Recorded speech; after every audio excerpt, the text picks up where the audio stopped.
Good morning. Welcome to Forums That Matter, a community service of the Unitarian Universalist Congregation of Cleveland. I'm Jean Martin. I'm the chair of the Forum Committee, and I'm the coordinator of today's discussion, which has both remote and in-person audiences. Susan Alcorn was originally scheduled to do this. She can't be here today, but she did all the legwork to make this happen. Our topic today is artificial intelligence in healthcare. After speaker remarks, we'll have a Q&A from 9:30 until 10. Also, I asked Dr. Chen to repeat the questions from the audience because our virtual audience has been having trouble hearing you even with the mic. It's my pleasure to introduce our speaker. I could spend an entire hour detailing the accomplishments of Dr. Howard Chen. His CV is 24 pages long. Dr. Chen is a diagnostic radiologist and vice chair of artificial intelligence in the Diagnostics Institute at the Cleveland Clinic. He has a bachelor's from Duke and MD and MBA degrees from Harvard. He has contributed to national conversations on healthcare AI through service with the American Medical Association and the Radiological Society of North America. And he serves on Cleveland Clinic's AI Task Force for AI Governance. At the heart of his work is a commitment for leveraging artificial intelligence and data engineering to make diagnostic services more available, accessible, and affordable. Dr. Chen, the floor is yours. Thank you, Jen, for the very generous introduction. I will now try to share my screen. It's such a pleasure. Thank you for the kind invitation. Most people call me Howard. My name is Po-Hao Chen. And at the health system level, I also serve as the radiology data steward at creating AI algorithms require a tremendous amount of data, patient data, and as part of making sure that's done in a safe and responsible way. I have the pleasure of working with our enterprise, Cleveland Clinic enterprise on that. Start with this quote from Alan Turing, and I think it's very apropos for today's discussion, is that we can only see a short distance ahead, but we can see plenty there that needs to be done. Some of my work is supported through governmental, some commercial, and nonprofit grant funding related to artificial intelligence in healthcare, as well as through collaborations focused on responsible innovation. My closest nonprofit ties, as Jean mentioned, is with the American College of Radiology, the American Medical Association, and the Radiological Society of North America.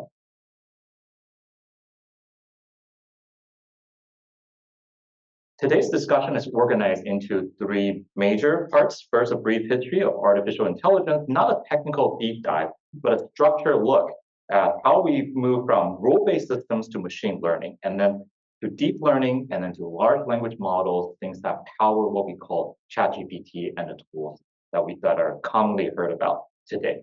Then, I want to talk a little bit about bringing it into healthcare and talk about how an organization using Cleveland Clinic simply as an example of how that governance, how do you properly think about how AI should be brought into patient care. And then finally give some very specific examples of how it's being used in my little corner of healthcare in diagnostics. So first, AI, where does it come from? And just what exactly is it? So this picture, well, you never expect to see this picture. The history of AI actually began long before computers have existed. This image depicts Talos. Talos is the bronze giant from the Greek mythology. Talos was crafted by Hephaestus, the god of invention. And according to legend, by a single vein of molten lead or divine ichor infused by Zeus, gave him life, brought to life by Zeus to guard the island of Crete. He patrolled the coastline 3 times a day, where when he saw approaching ships, he classified the ships as either friendly or hostile. And depending on whether it was a friendly ship, it left it across. If it's an enemy ship, a hostile ship, it would pick up these large boulders and hurl it against the ship to protect the islands of Crete. So you might imagine Hephaestus painstakingly trying to teach this artificial giant, Talos, the characteristics of friendly ships. It looks like this, it tends to have a sail, looks like it doesn't have skulls on the sail. If you see skulls, that's not good. And these are called ground truths. These are features of good, positive versus negative. And even in this time, even as far away as in ancient mythology, there's already the start of a loop. The data input, the robot in this case makes an inference on the input, it's like a camera through the eye, and then it takes action depending on what that input tells it about the world that it's currently experiencing. This is exactly how we structure intelligent systems today, from autonomous vehicles to diagnostic algorithms. And so even though Talos was in mythology, the framework was already there. And inference in this case means using a computational algorithm to make a prediction on data that is never seen before. So a new ship coming in, it can use the rules that it has learned to make those decisions. So to fast forward, that was mythology. This is a real person. So humanity has long been fascinated by the idea of artificial intelligence outside of the intelligence outside of human mind. Now, Talos automated dangerous, repetitive work at scale, guarding Crete tirelessly, never resting, never questioning its orders. In a way, it was the first imagined model of autonomous labor. Fast forward 2 millennia, the term artificial intelligence itself didn't arrive until in 1956 in the Dartmouth conference when this guy, John McCarthy, and his colleagues gave the idea an actual name. These were early years brimming with optimism. You could use programs that solved puzzles, that played checkers, that even proved theorems, but really reality soon hit. Human problems were far messier than logic games and checkerboards. McCarthy's insight still resonates. He said, as soon as it works, no one calls it AI anymore. Map navigation, speech recognition, handwriting interpretation, facial recognitions, all these were once called artificial intelligence. Today, they're infrastructure. We use map navigation on our phone without thinking about it.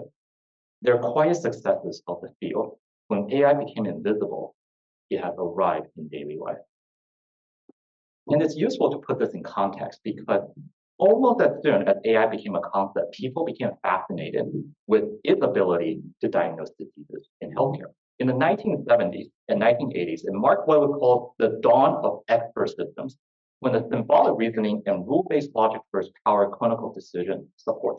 One of the most famous examples was this one. It's called Mycin. It was developed at Stanford in early 1970s. Its purpose was to diagnose bacterial infections and then recommend antibiotic therapies. It operated on about 450 if this, then that type of rules, and it combined those rules together. Each thrive on consultation with infectious disease experts. In control studies, Mycin performed surprisingly well. So what you can see here on the left-hand side is how a human physician would have answered these consultative questions. There's a physician expert. There's a physician non-expert that needs help about antibiotics. And in the middle is how they will communicate with each other. You need to learn about the patient. There's advice coming from the expert and explanations as to why that advice matches the data about the patient. Mycin attempts to take that middle piece, expand it to a much more sophisticated set of rules, as you see on the right-hand side. But the most important thing was that it attempted to remove the physician expert. It said, if I can distill the physician expert's knowledge into rules, I no longer need this physician. I only need to have the questions and put it into the system. In a control study, as it turns out, this is back then, when given a test about antibiotic selection, human doctors have gravitated somewhere between 42.5 to 80% acceptance, depending on their level of training, and these are hard problems. Meissen was able to achieve 65% acceptance, somewhere in the middle of that range. And that was deemed as one of the first systems to really achieve quote unquote human level intelligence in a very, very narrow part of healthcare. This was never deployed clinically, not because it failed, but because it couldn't explain itself. It couldn't do that last piece of the diagram on the left-hand side there. It couldn't explain why it came up with that, because there are just hundreds of rules, and those rules are sometimes indecipherable how it got put together. And because of that, it carry liability risks. It carry issues with clinical decision support. And that's why the 21st century did not invent the tension between digital, automation, accountability, and AI trust. This has existed for almost as long as AI had been in the conversation. This is a theme we'll see a few more times throughout today. Fast forward another decade or so, this is another system that's developed and published in the New England Journal of Medicine that's considered a flagship journal of the medical profession. And this was developed at the University of Pittsburgh, just a few hours away, by Jack Myers, Harry Popel, and Randolph Miller. Published in NEJM in 1982. This is a system that can encode 500 diseases across 3,500 findings, so thousands of findings, linking them through expert-defined relationship, painstakingly tied together, link by a team of doctors. These doctors develop medical logic from textbooks, literature reviews, and consultation. What made this era of AI stand out is that machine didn't learn from the data itself. It learned from people. It learned from doctors that put the rules into the system. These systems struggle with one major issue because of that. Because it was rules and thought from the physicians, it was too clean, that those rules were too clean. Real life is dirty and messy and have a lot of things that come together are irrelevant to the disease at hand. And because of that, this system, despite again being at the pinnacle of achievement and published in the world's most prestigious medical journal, it didn't really see wide adoption in the healthcare system. This is probably one of the earliest machine learning algorithms that we see and still use today. Over time, by the late 1980s, machine quietly entered modern era of AI. Back in the 80s, the era of machine learning. Everything we learned so far, again, are manually curated rules until machine learning. These are systems that learn systematically directly from the data that's being fed into it. So ECG is heart tracing from people. And because ECGs are recorded in a very structured way, and those signals have ones and zeros, they're very clearly recorded. And the diagnosis, you know the diagnosis because the physician has to put all that information together and come up with normal, abnormal, and or certain like ST elevation, myocardial infarction, those diagnoses that are difficult otherwise to come up with by a human directly. So here's an example of ECG, and this one is an example of normal sinus rhythm. This is what normal looks like, and hopefully all of ours would look just like this. But these are tracings that are, again, systematically collected. Performance was strong for this one, and much better. It was able to generalize across noise. You can, if you ever gone a heart tracing, you kind of wiggle a little bit. People, your nurse might say, hold still, because you're creating noise in the data. A machine learning algorithm in this case was better able to adopt noise because it learned from real world tracings that have these motions and these slight imprecisions in the placement of the leads, those things that happen in real life rather than just in a physician's mind. By the late 1990s and early 2000s, this wasn't theory anymore. Hospital ECG systems began including automatically generated interpretations of these tracings. If you work as a physician at one point, or you've seen and gotten a EKG of yourself at a hospital, without a doubt, your physician, your provider, either consulted or used those automatically generated results as part of that diagnostic process, because it was able to achieve a level of accuracy that was better than untrained. It wasn't quite as good as a cardiologist, but because it was able to fit in that middle ground, it added value to patient care. So this one, here we have, all right. So pockets of success don't quite make a transformation. That's just one example of AI. We're here today talking about AI not because of some research paper or hard tracing. That inflection point came in 2012, and this is called the ImageNet competition. It's a long-running object detection competition. In 2010, the top five error rates hovered around 30%. So you can see on the screen here, the algorithms were performing so on the y-axis are error rate, so 25% error rate, 20% error rate, and so on. The first time that a technology called deep learning was utilized was in 2012. And as you can imagine, it went from 2011 to 2012. That drop was from something like 26% to 16%, a relative 40% decrease, to an absolute 10% decrease. An analogy would be if 1 year the 200-meter dash world record were 12 seconds, just saying, hypothetically speaking, and then the following year it became 7 seconds. You would think something had gone really wrong. Maybe somebody was cheating. In this case, that wasn't cheat. It was a new technology, a new algorithm that is being implemented to do massive object recognition work. This algorithm was produced by the lab of Geoffrey Hinton. It's called AlexNet. Geoffrey Hinton, in 12 years' time from now, 2024, will win the Nobel Prize for being the godfather, quote unquote, the godfather of deep learning, ushered in the modern era of artificial intelligence. To kind of get a sense of what the ImageNet competition looks like, so here's an example. This is an exercise that we call muffins versus chihuahua. Your job as the discriminator of images would be to quickly go through each image and call them as either muffin or the face of a chihuahua. And if you were a human, this is the example that the benchmark placed down here. If you were to go extremely quickly on your own, you can imagine maybe 1 out of 20, you will make a mistake because, yeah, like if you were to go very fast, some of these could look surprisingly like the other ones, so you would go muffin, this one would say chihuahua, muffin, chihuahua, and then you would go through all.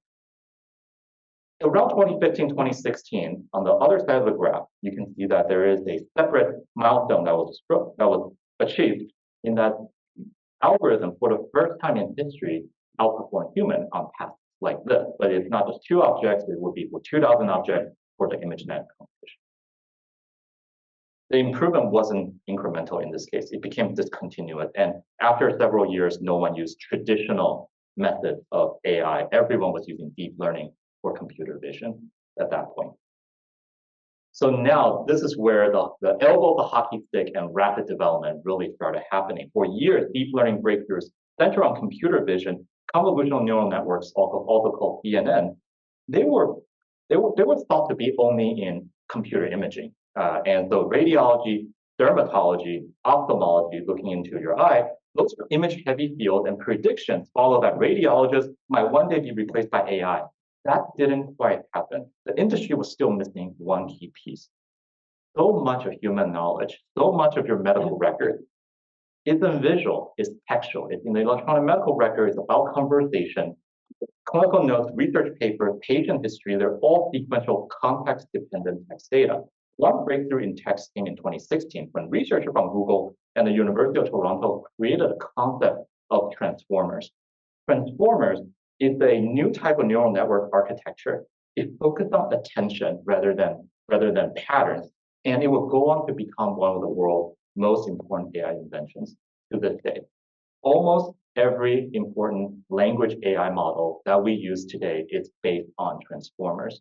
In fact, GPT, which many of us have heard of before and used, the T in GPT stands for transformer.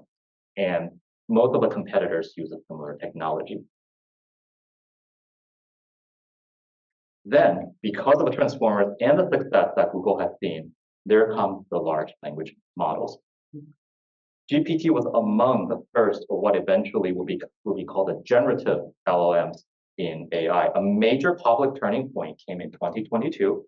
That's when ChatGPT, which was built on GPT 3.5, was released largely as a test.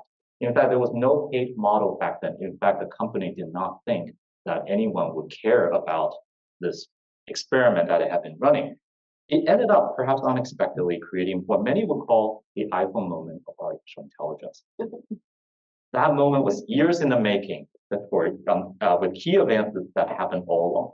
Once it did it right, though, progress accelerated rapidly. Many companies pushed for AI to become more accurate, more capable of reasoning in addition to just answering a question, able to write code, able to summarize massive amounts of text. OpenAI and Google have many competitors in this space, including Meta, Anthropic, Perplexity, and from a Chinese company that produced DeepSeek. And companies like Microsoft and Meta started making AI freely available that you can download. Today, you can download on the internet for free an AI model that is thousands of times more complex than the first GPT that was produced by OpenAI using millions, perhaps hundreds of millions of dollars in funding. Many commercial AI tools today can do the same with videos, with song, with images, not just with text. And they're increasingly being used in popular media, social media, and of course, in medicine. Generative AI are AI models that are capable not just to understand what is being given to it and put out a single answer. Generative AI is different in that it's able to produce entire swath of media, starting from text, but then going into sound, going to images, going into videos. And we are seeing a lot of that today. Now, with all these breakthroughs, transformers, generative models, large-scale data, it's easy to think that AI has finally arrived at that perfection and that inflection point into daily life. But in healthcare, we know that intelligence isn't just about accuracy of one data set. It's about reliability across different kinds of data, different kinds of environment, messiness of the real world. Unfortunately, AI models are not always like human brains. In fact, they're never like human brains. Using an example outside of healthcare for instance, so this is a computer vision model intended for a self-driving car. Now, a self-driving model can see a stop sign and say with 99% certainty, this is a stop sign. But what researchers start to find is that because computer vision does not work like human vision, it's possible to strategically block out parts of the image. What you see on the screen are these strategically placed black and white pieces of tape on the stop sign. And if you do it just right, you can essentially trick into this AI model into thinking that the sign says speed limit 45, one of those speed limit signs. The problem with that, of course, is if you were in an urban setting and the machine sees a stop sign with this tape on it, it would think that the speed limit is 45 and could potentially speed through the intersection rather than stop. This is one example where a human, for instance, seeing this would just say, well, that's a stop sign with a lot of tape on it, so we should stop, rather than the incorrect interpretation here. Now, to be fair, technology has advanced, and this is a known problem for years, and just like every other type of AI we've seen before, these are being mitigated and worked on so that they occur less frequently. But the basic learning point remains. AI makes mistakes a different way compared to a human. This is called brittleness, and brittleness is an example of AI breaking in unexpected ways given just a small change in the input data. And hallucination is a related concept, and you may have heard this in the media before, but the true definition is when AI creates results that are based on an incomplete or incorrect understanding of the situation, and that result is either a facetious fact or an incorrect fact altogether. Now, you might say, well, that's just self-driving car. What about in healthcare? Well, here are three different types of medical images that are used in healthcare. One is a fundoscopy, that is the image of the inside of the eye. One is the chest X-ray, and then the third example is a dermoscopy. Can't say the word. That is used in dermatology to differentiate between benign nevus and malignant melanoma. In this case, you see three types of images, and a computer algorithm was able to correctly differentiate between normal and abnormal. So the numbers represent the percentage confidence that an AI model has. So for instance, in this case of a normal chest X-ray, the AI model believes for 0.2% confidence that it's abnormal. In this example of a chest X-ray with a pneumothorax, that's a leakage in the lung going into the chest space, the AI has a 99% confidence that there's an abnormality inside the chest. This is what you want. We want AI to tell us when there's something wrong in the images. Likewise, this one is a 0% chance. AI has a 0% confidence that this is a malignant skin cancer, whereas in the image next to it, AI has a much higher, 100% probability that it's skin cancer.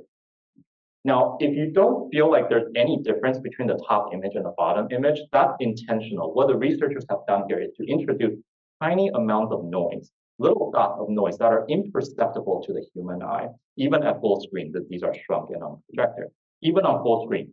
But it was enough to if you place it carefully, it is enough to trick the AI model into thinking the exact opposite, essentially, of what a human eye would not be able to distinguish.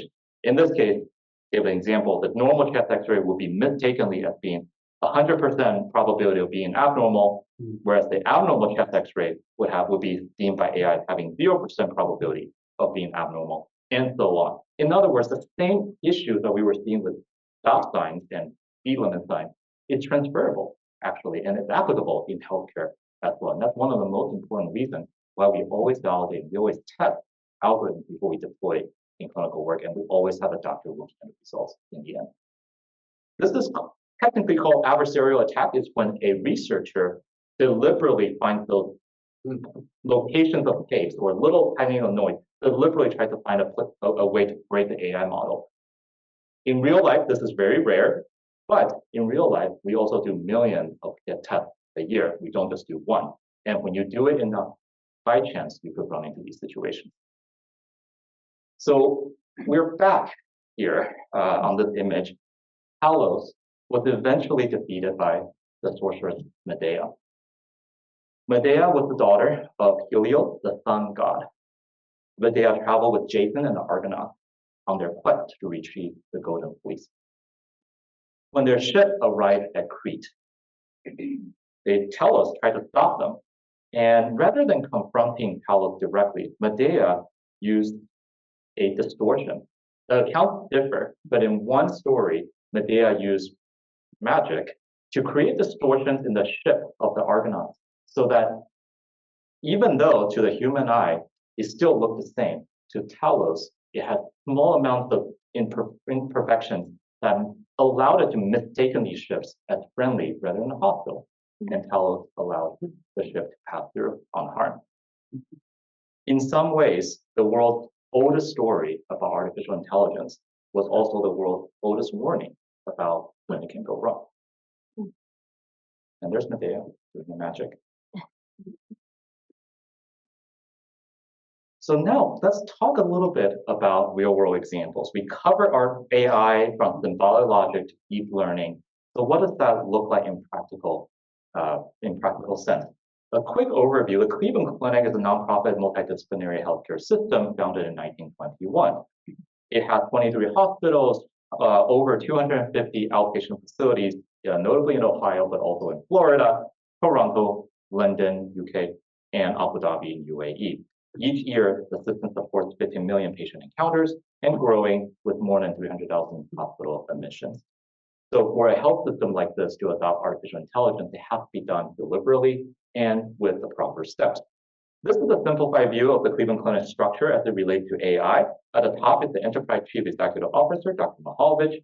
What you see here is intentionally abbreviated. There are two arms. One is the technical arm, where you have a Chief Digital Officer, Chief AI Officer, the Chief Medical Informatics Officer, the EMIO, and so on. On the right-hand side is a clinical tree that begins with the Chief of Staff, and then each of the disease processes that you might be a physician about belongs to one of 11 different institutes. The one that I work in is called Diagnostics Institute, and it has to do with lab, radiology, and biopsy microscope slides, so pathology.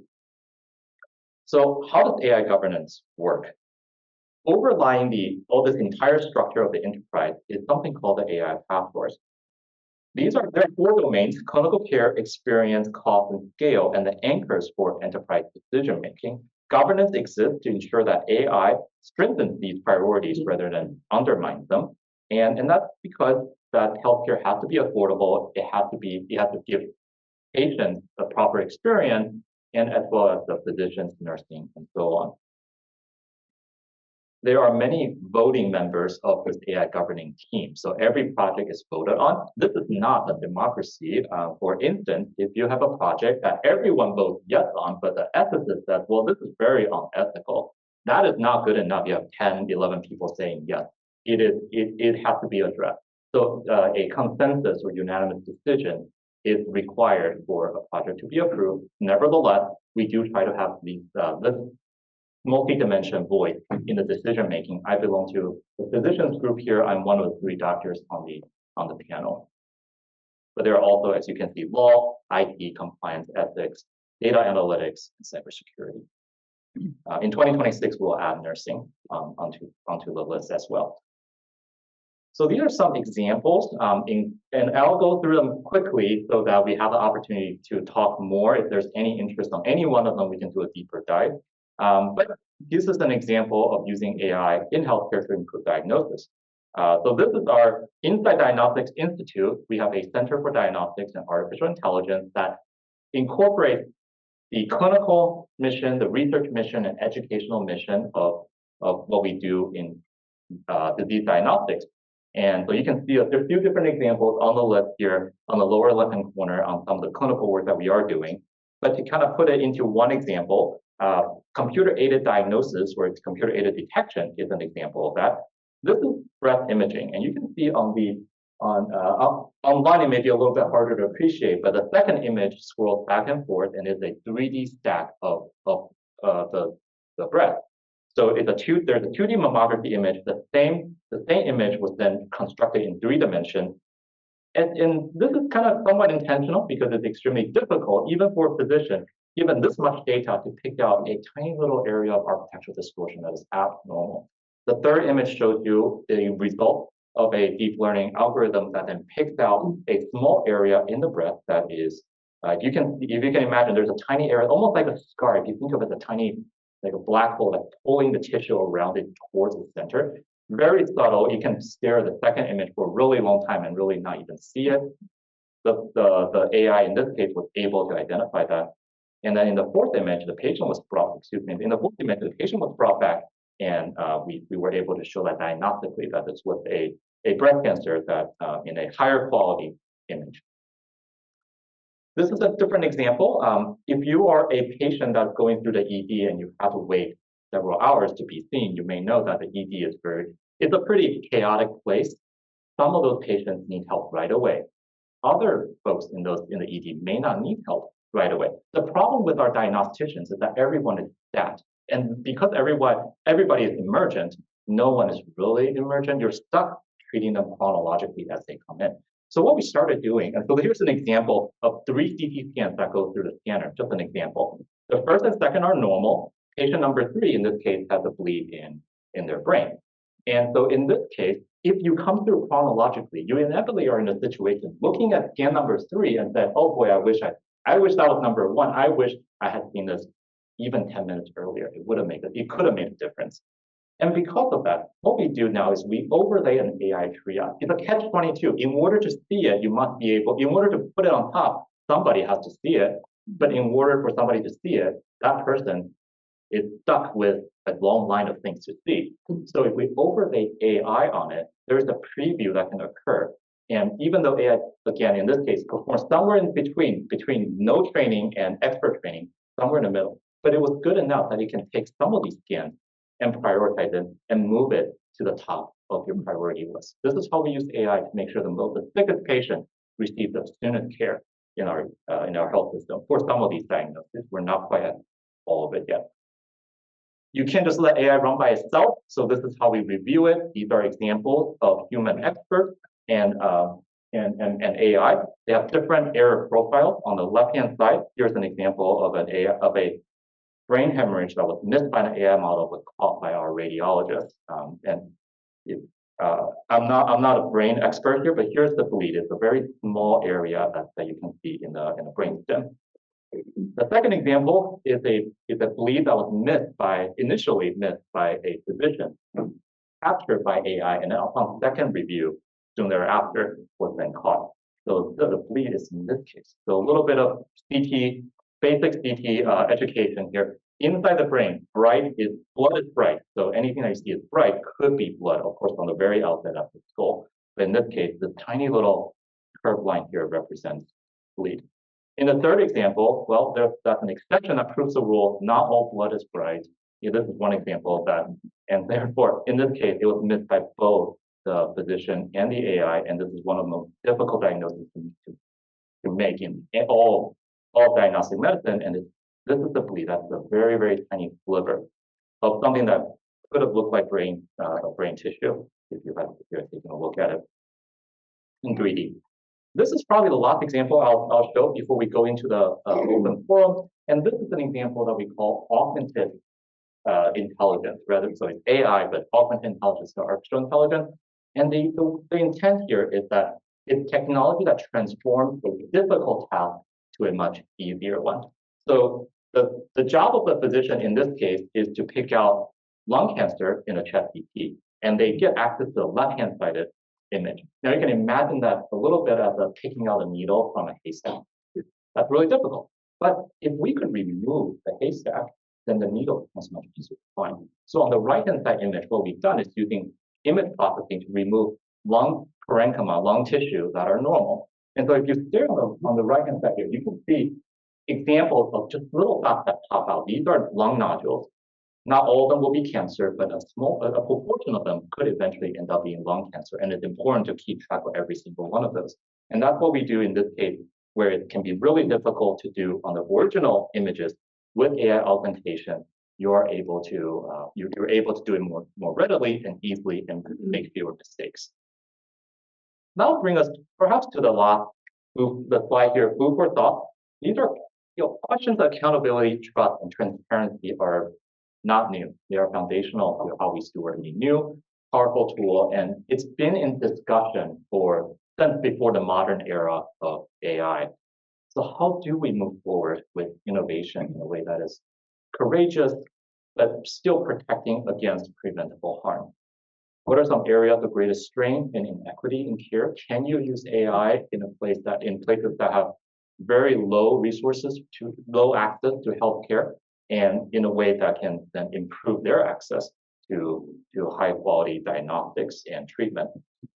What would genuine success really look like? I think the last bullet point is one I struggle with, because depending on who you ask, right? So success to hospital administration, to investors, commercial organizations, to patients, to physicians, to nurses, looks different depending on who you're asking. And so what is, but only one of those states will occur. Like you will end up with a future state that addresses each group's concern slightly differently. And what would that look like if we were to call this successful? And I think that those are some of the challenges that we continue to face. And with that, well, I'll close. We're called to be architects of the future, not the victims of the future. That's from Buckminster Fuller. It takes a village to get all this done. And with that, you gave us so much interesting information. Really appreciate it. So we'll open this up to the Q&A. Hi, thank you for the presentation. Can you speak a little bit to what the regulatory landscape looks like for AI? I'm actually in the industry, and that's kind of my area of expertise or interest. Yeah, so regulatory has multiple dimensions here. So there is so software is generally considered a medical device. So it's a specific category by the FDA called SAMD, software as medical device, that AI is under. Today, let's think of it as unregulated AI, regulated AI, and then reimbursed AI as three different buckets.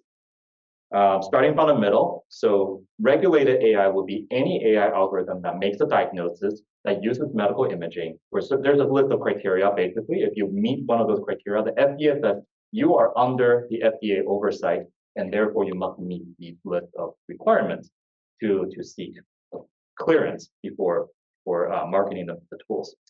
Usually the tools that don't directly make a diagnosis or directly impact patient treatment are not considered medical devices. And so, for instance, if some of you guys have walked out to me earlier, thank you, and share that when you go to the doctor's office, an AI sometimes listens in and produces summaries of your encounter with the doctor. That AI is not making a diagnosis on its own. It's summarizing a diagnosis made by your doctor. That's not a medical device because it doesn't perform that device type. That is under the unregulated bucket. The reimbursed bucket is extremely uncommon today. Almost there's maybe one AI product that's truly in the bucket of make the diagnosis, uses, serves the device, and it's directly reimbursed under what we call CPT code category 1. That is the Center for Medicare and Medicaid Services commits to reimburse for the use of that particular algorithm. There are many under testing, and there are many under kind of investigational reimbursement pathways, but there are very few that pass through all of that and gone into the use of this is reimbursable. So a lot of times in healthcare systems, we are trying to justify the use of AI in one of those other ways. Does it reduce cost? Does it improve the experience? Does it improve the care? Does it mitigate liability? Those arguments, rather than a direct, use the tool, get reimbursed for it type of system. I hope that kind of helps answer a little bit. It seems to me that what you're saying is that the machines can handle huge amounts of information much more quickly than humans can. And if I have to summarize what you're saying, that's kind of a takeaway. My question is, how does the machine read? So let me repeat the question. So the question is, how does the machine read, be it text or images, right? So they're a little bit different. So we'll start from images. The machine doesn't see images. The machine, AI does not have eyes. What they do is they take in intensities of data. So if you ever zoom in, if you take any picture that we have on the internet, any digitized image, and you zoom way in, you can see each individual, we call it pixels, of those images. They are represented using 3 colors, red, green, and blue. And they're numbers, 1 to 256 usually. The machine sees that. So the algorithm takes in those pixel intensities for each one of those pixels. They're arranged in order. And so that becomes, think of it as a linear algebra matrix. And so if you have a 200 by 200 image, it will be 200 this way and then 200 rows of it. And each one has those 3 values of each color in it. The machine sees that. I think you're correct that in almost unfathomable to a human being, like being able to take that information in and then rendering that as a pattern, right? Considering that as a pattern. It's almost unfathomable. But here's another thing that's unfathomable. If you've ever imagined someone opens the door and they walk in and there's someone you've known for a really long time, it takes much, much, much less than 1 second for our brains to recognize that person's face, put a name to it, and then have an emotional reaction. That is unfathomable to a machine, right? It's unfathomable to even anyone other than a human. I mean, and that's the interesting part. We understand what that feels like. But if I were to ask you to explain it in words, how did that happen? How does it take less than a fraction of a second for you to recognize who that is? It's not because of the shape of the face, it's like a triangle. Like none of that, it's something that's almost like hard-coded in our brains. There is an element of that in the deep learning architecture that machines are able to extract patterns from those intensities. That's the best I can answer the question. Yes. The analogy then is just like when we see letters, we see an alphabet, we can interpret that. And what the machine is doing, it's being both of those colors or those numbers, and it's reading them just like we would read the alphabet. I see, yeah. So the question here then would be, well, what about textual information, right? So for images, so what I was describing is probably best thought of as how images are processed by the computer algorithm. For text, there's a different way to do it because every letter of the alphabet can be more efficiently encoded using that thing.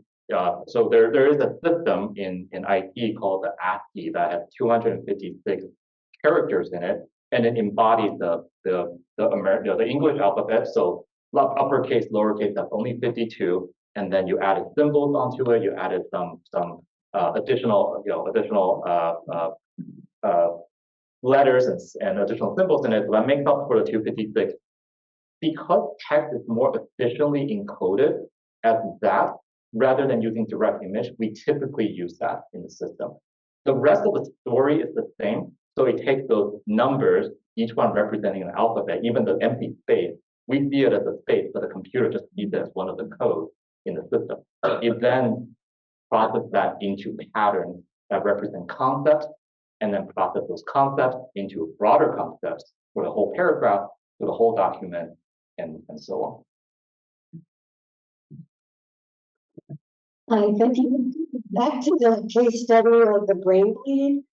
Can you tell us how the diagnosis was made in the example where both AI and the physician missed it? That's a really good question. So that's a snapshot in time when a patient comes in.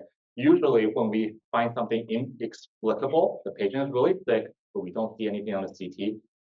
In America, what we would do is we go to a better modality. So in that case, an MRI was performed, and an MRI it's just much better for belief than CT. The advantage of a CT is much faster. That's why we always get it first. But when the picture doesn't add up in the physician's mind, we will go to a better diagnostic test. We were able to pick it up on magnetic resonance. Oh, thank you. Are statistics being gathered as to how much patient care has improved because of artificial intelligence? And along that same line, do you foresee medical personnel being fired or laid off the way other personnel are in other fields? So the question here, I'm sorry, the earlier question was how was the brain bleed example diagnosed? I'm trying to repeat a question here. And now this one has to do with, is there data on how much benefit have been produced by medical uses of AI? And do we foresee there to be a staff, to be out with a human staff overflow that then gets, that sees the correction down the line? So medical staff being laid off because of use of AI. I think there are slightly different questions here. So let me break it down. I don't think there's enough. So there are pockets of data that are very specific to how that algorithm is being applied. So for instance, for the brain bleed example, the use of AI to triage brain bleed, that has been studied and it's shown to improve care. It's by the number of minutes. So it's been shown to improve the time from the patient comes through the ED to the time that they get intervention for a stroke or a bleed by somewhere between half an hour to 1 hour, which doesn't seem like a lot until you recognize that the diagnosis is one where every minute does count. So that benefit has been measured. Specific examples of diagnostic AI have been studied, but as a whole, the use of AI has not. And I think it's because it's almost like saying, have we studied how the internet has impacted education? It takes years of experience and a lot of different ways to use it to understand that impact because it's such a complex problem. AI it's almost as broad as the internet, if you will. It has many different ways of use. So I don't know that answer. I don't think that question has been properly asked in a populational level. As a general technology. Today, for personnel and staffing, today we are very short of medical physicians and nurses. There is tremendous amount of shortage. I do see AI as a technology to allow that gap to be closed. But if we're asking whether that ever goes the other way, it's hard to be convinced of that because we see the negative impacts of shortage all the time. If you want to see a outpatient physician for cardiology, you often have to wait months. See an ophthalmologist, and you have to see months, and that is, at a place like Cleveland, where there are multiple large hospital systems here. Imagine other places that don't have 3 major hospital systems in the city. Because of that, I'm not yet seeing AI to be so successful in medicine that it supersedes the shortage. That being said, I do see AI to help eliminate some of the, I'll call it mundane pieces of area. So for instance, one area we are already seeing is for something like pre-authorization. So pre-authorization used to be that I need to order my patient an MRI of whatever. I now have to either write something or call someone, and there will be a physician on the other side, and we basically have to convince that person in the payer for the insurance to say yes to paying for the scan. Today, we are seeing that process to be replaced by AI. In other words, I might use AI to go through the chart and find justifications for why this MRI is necessary. And then we submit it, and then probably in my mind, without a doubt, there's some sort of AI on the other end reading that justification and then understanding whether that's actually needed. I'm not saying it's a good thing or not a good thing. I don't think it's the way we should do healthcare. But nevertheless, what that means is it frees up the resources that would have otherwise gone into that exchange into doing something else. So I do see certain pockets of it where the effort is less, it can be reduced because of the use of AI. Hi.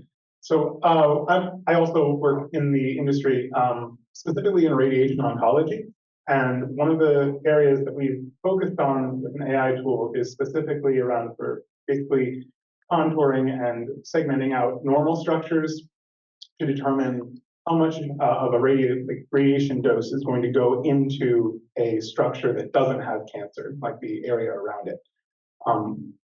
One of the things you mentioned is talking about like the ground truth data and pulling that directly from the source versus what the physician would do.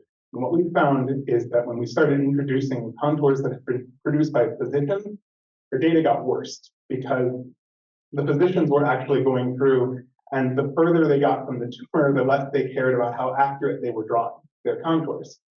How do you pull in both the data that is this is the clinical data that is pure and theoretical versus the real world that's noisy and produce something that is accurate all the time? So I'll try to repeat the question. I think it's a very intelligently put together one.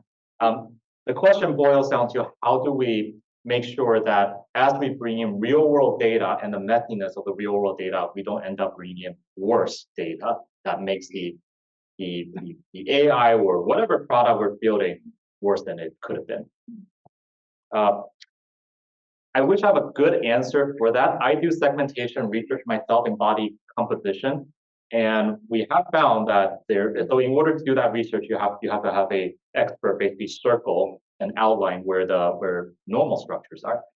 And yeah, so I would say for radiation planning, it could be a little different in that a lot of the algorithms in that specific space is able to simulate many different contours using I don't know if it's exactly this algorithm, but using something similar to a Monte Carlo simulation so that you can then figure out, essentially probe the entire space of possible contours to find the best one. The physicians don't have access to the entire possibility space. They kind of have to lean on experience, apprenticeship, what their mentors taught them to do the contour. And so in many ways, the experts are operating on a more constrained possibility space for those contours. So I certainly see where this comes from, and you can potentially expand the quality, improve the quality of the output by moving a little bit away from it. What I will probably suggest in these cases is you need a combination of both. The physicians sometimes when we gauge, the keyword here being better, when we gauge what's better and what's not better, we usually use a metric to measure it. And maybe that metric is the ratio between target tumor dose versus non-target dose. And you want that ratio to be very high. You want a lot of radiation for the tumor and very little radiation for something else. It is, and I'm not an expert in this, so I'm at the edge of what I'm able to say, but the physicians may made certain decisions based on reasons that are not just about that metric. It could be that they're avoiding particular structures that are just, maybe it's not a lot of dose, but it's particularly sensitive to it, and that needs to be controlled for, and things like that. We do that a lot in diagnostic radiology. We have, in diagnostics, the physician tries to communicate diagnostic uncertainty. The AI is much better at giving diagnostic uncertainty because it just gives a number, it gives a probability. The physician, on the other hand, often use natural words, like what I'm trying to do with answering your question. Can give a probability of how certain I am. But in that exchange, right, in that exchange, there is some complexity that's really difficult to capture using firm metrics. And so I always fall back in these type of questions to take a look at the metrics that you're using to ascertain what's better, what's versus not better, and see if you're fully capturing all the complexity of the problem. And the answer is yes, then you should weigh the human input less, right? If you're fully capturing the complexity of the problem with the metrics that you have, and you prove that using simulation, using algorithm-only approaches is superior, then do that. To the extent that the metrics are imperfect, the human input allows you to incorporate not otherwise specified considerations into those calculations without having to know exactly what they were correcting for. Yeah. And my question, One more question. okay, my question is what is the effect on human expertise by the expertise of the machine as they interact with each other? When we're talking in diagnostic tests, it's kind of more black and white, but AI is moving into primary care and areas like that. And do physicians, healthcare providers lose expertise by depending on these machines? And what is the long-term effect of creativity in medicine? What do you think? You're tackling on one of my favorite questions. So the question, I will summarize as one of deep feeling. So the question is, as AI becomes very successful, do we risk decreasing the skill of the human that use it? It's probably one of my worst concerns about the success of AI. And the reason is maybe slightly different, but we'll get back to what the way you're asking it. The reason being that today, most of the downsides of AI usage is mitigated by something called human in the loop. I have a doctor looking at all the results, and therefore, if the AI were to speed through that stop sign, so to speak, or make a terrible diagnosis, the doctor can stop it. That is a moving target because the doctor is going to change. The doctor, using a self-driving car as an example, if I say that my self-driving car will disengage and fall back to the human, and that's the safe thing to do, that might be true today. But imagine self-driving cars being so successful. Are you sure that our children, our grandchildren, when they're driving and they've driven one day out of the year on their own, and all the other time they're using AI, that on a rainy, snowy day, when that AI says, oh, it's up to you, I'm not touching this anymore. Are you sure that's going to be safe? It's hard to be sure of that, right? And I think that's what I worry about in medicine, as AI becomes more successful as well. So my recommendation there is that first of all, in training, we should continue to train skilled workers without AI until very late in that stage. So it will be a similar idea of don't let your kids be on the computer screen all day long. Early in childhood, that's what you engage them with books and with intellectual exercises. Same thing. So one thing that we're teaching our training programs is AI is there. We are using it in clinical care, but we will turn it off or make it be in some ways veiled and hidden until the trainee has an opportunity to come up with their own diagnosis, and then the AI becomes a check on them that maybe otherwise they would have to wait for their mentor to come in and correct them. So de-skilling continues to be a risk because there's in some ways relies on the trainee to actually do that because it can be easy to cheat or it's easy to And so that I don't have a good answer for that last piece. It is something that I worry greatly about the proliferation of technology and how do we maintain some of that. You did mention creativity at the end. Creativity, I'll frame it as the ability to come up with unanswered research questions, right? So some of the earliest successes in medicine came from a doctor spending so much time with patients deeply that they're saying, well, why is this patient behaving differently on this drug than all my other patients? Something is different about this patient. I need to dig in more. Over time, we now rely a lot on lab values. It is possible to practice medicine in a lot of cases without ever seeing a patient. You can manage it, a lot of it, all vital signs, lab values, X-ray reports, so on. We are starting to lose some of that complexity. The bright side of all of this is that we as humans and experts are extraordinarily adaptable. A personal example, I know we're going a little over time. Just one story up here with this one.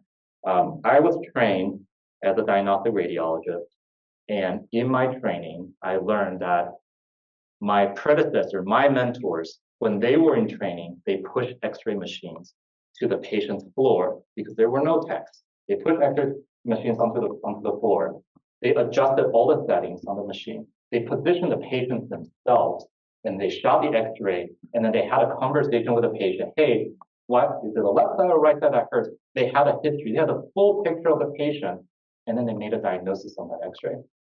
I didn't have that. I was trained in a digital era where I had a work list of hundreds of X-rays that had already been done by professional technologists, and I made diagnosis all of them. That's how I was trained. Despite that, I feel there are still trainees that recognize the complexity and recognize that they are missing that part of the gap, and they're trying to fill in through other means that I have access to. I became interested in IT and informatics and the proper capture of patient stories in electronic medical record because of that. I couldn't go to the bedside to talk to my patient, but I can get that from the electronic medical record. I can use AI to get that information a little better. That's the bright side of it, I think. People adapt and figure it out.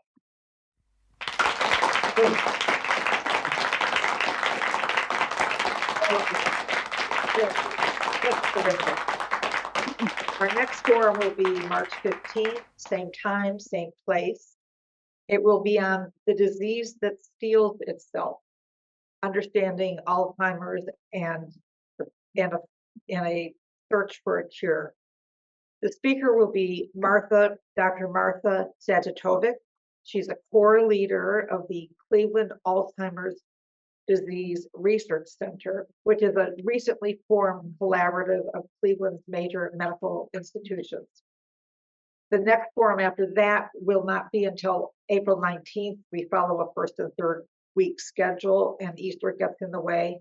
So we'll have an informal community conversation that day on today's headlines. That forum will not be Zoomed. It will not be recorded, so plan to come in person and join the friendly discussion. Let's hope it's friendly.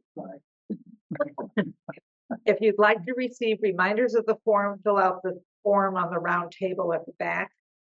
You're welcome to attend our 10:15 Sunday service either upstairs or on our Facebook page, and it's recorded.